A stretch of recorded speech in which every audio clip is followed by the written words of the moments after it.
Ethan back today for a really exciting album war. This is something that I've enjoyed doing the last couple months. It's been a while, but I want to get back on the horse and start doing this more often. The two albums going head to head today, right, in an album war are two that I've always liked. The bands, the albums, but I've really been listening to them more here recently. And just the other day, I was listening to both of them on vinyl, and then once again on Spotify with headphones. Both fantastic albums, both from two legendary hard rock bands. One, a band from the United States, who had it was a solo career for the guy who had a band with his name as the band. And then the other band,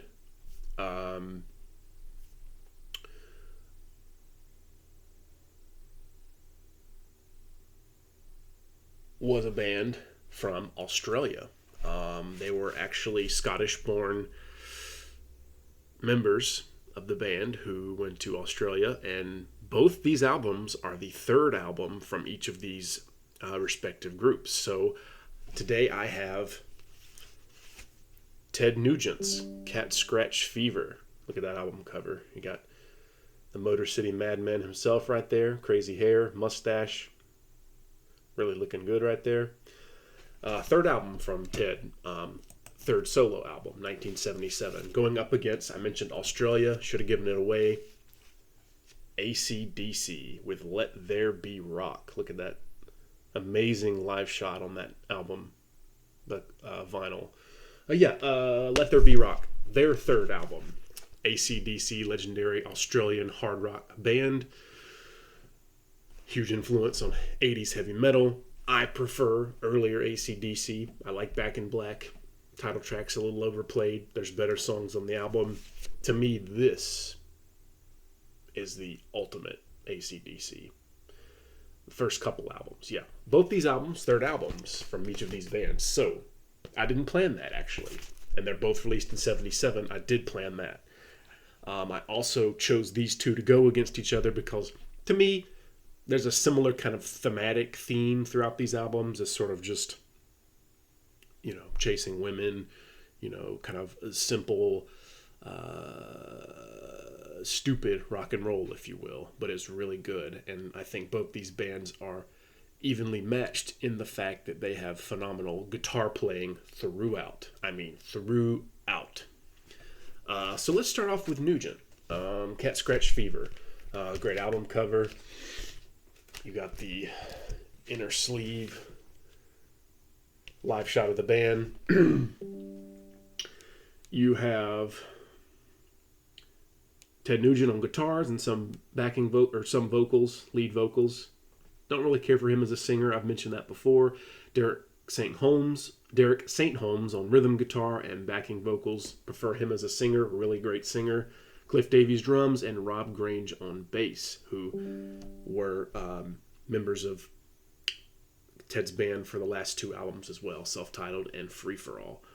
We kick it off with the legendary title track, Cat Scratch Fever. Just an iconic riff.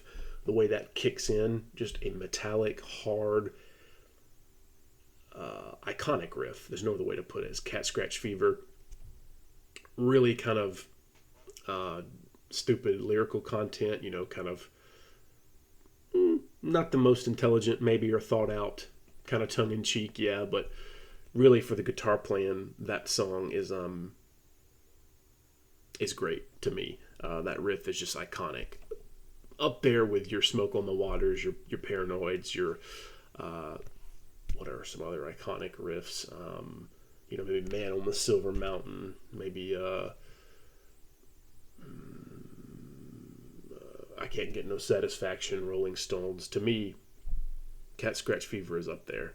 And then you have Wang Dang, Sweet Poontang, kind of a fun, fast, tongue-in-cheek song sung by Ted.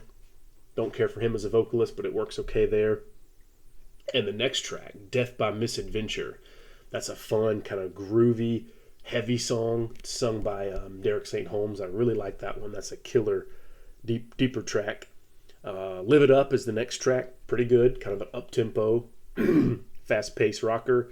Great drumming in that. And you have the instrumental Homebound. And Ted did not do a lot of instrumentals around this time.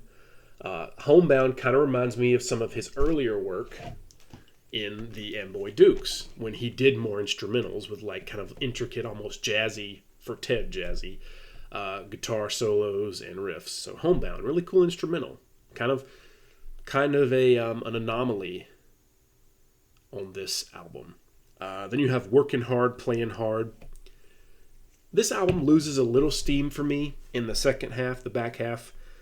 Sweet Sally, fun, tongue-in-cheek, kind of ignorant lyrics, but a really pretty good rock song. 1,000 Knives, it's okay.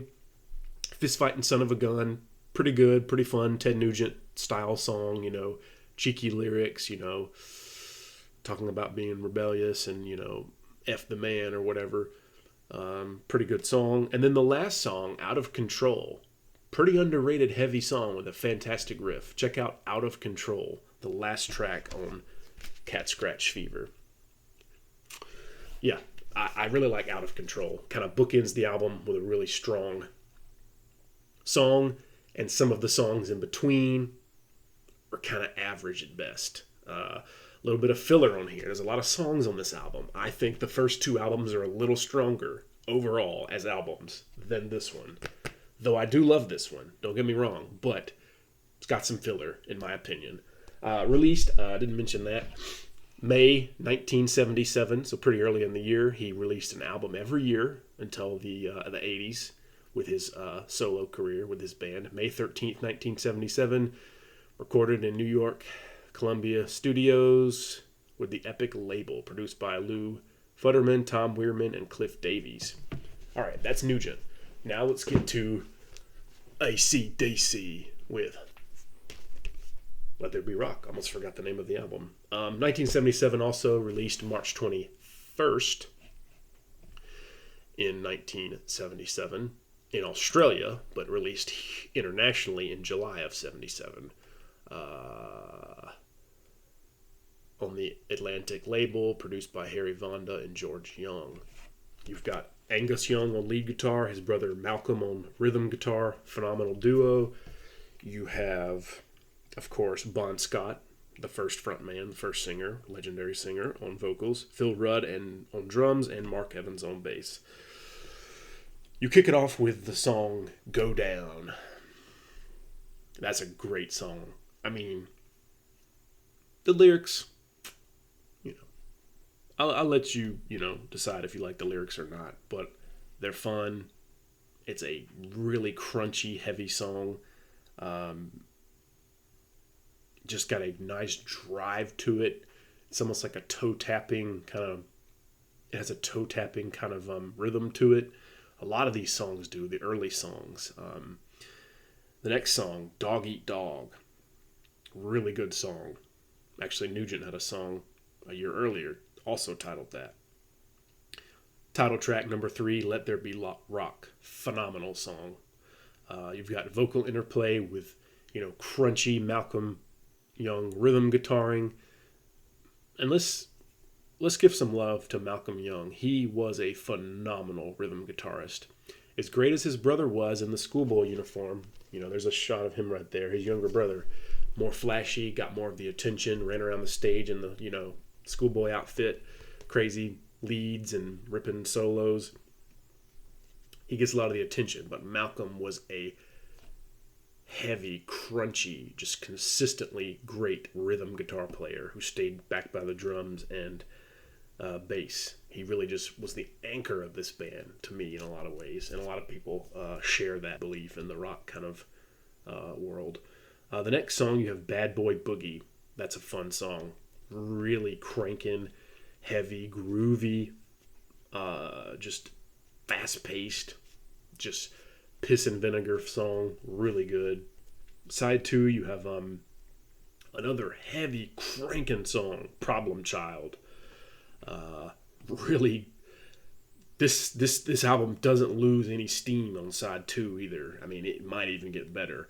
Overdose, a 6-minute song with a dun dun dun dun dun dun, just a fantastic, fat, heavy, crunchy riff that just holds the song throughout the runtime. Phenomenal lead playing from Angus, just great, great crunchy hard rock song. Then you have Hell Ain't a Bad Place to Be.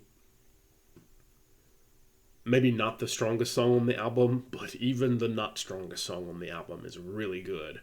And then you finish it off with Whole Lotta Rosie, which is a killer song. Top 5, top 3, arguably, AC/DC song ever written right there. Just the guitar work is phenomenal. Really good. I mean, I think the band was really peaking around this time. 1977. The first 2 albums released internationally and in the U.S. were really good. You know, they had, Dirty Deeds, TNT, phenomenal songs. But album as a whole, top to bottom, right here. This might be their strongest.